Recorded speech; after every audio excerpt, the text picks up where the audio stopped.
asking for qualification, Mr. President, ko whether po these are bank on decisions or decisions by a division. And whether or not they Mr. were President, characterized by sinabi ko rin, laws unconstitutional. I will have to get more information po on the ISAA. Supreme Court has reversed a unanimous decision in a lot of instances before. Dalawa lang po ang ibibigay kong halimbawa. League of Cities of the Philippines versus COMELEC. Original decision, 2008.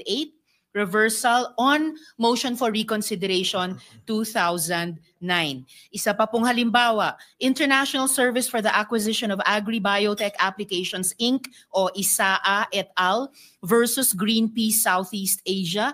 Original decision, unanimous, December 8, 2015.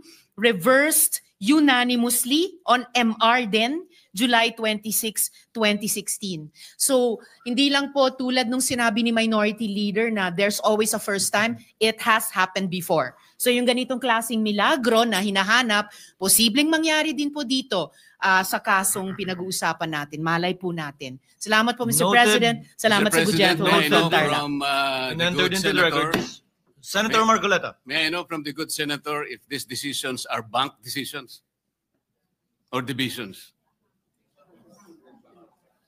Yes, Mr. President, unbanked decisions po.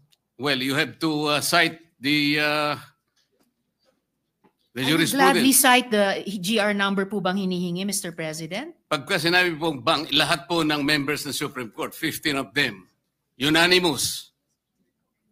To Kasi po, reiterate what baka division lang yan, dahil 5 lang yun. Hindi po No, bank Mr. yun. President, to reiterate what I already said, mga ano po ito, mga reversal ng unanimous Supreme Court decisions. Yes, but I am At sa asking for dalawang qualification, halimbawang Mr. President, binigay ko whether po these are on bank MR. decisions or decisions by a division. And whether or not they Mr. were President, characterized by... sinabi ko rin na po kanina, Sandali unbanked po. decisions po ito. Ay, hindi po. Whether or I not am the replying to the decisions question. are characterized by the following qualifications. 1, unconstitutional, void ab initio, violative of due process.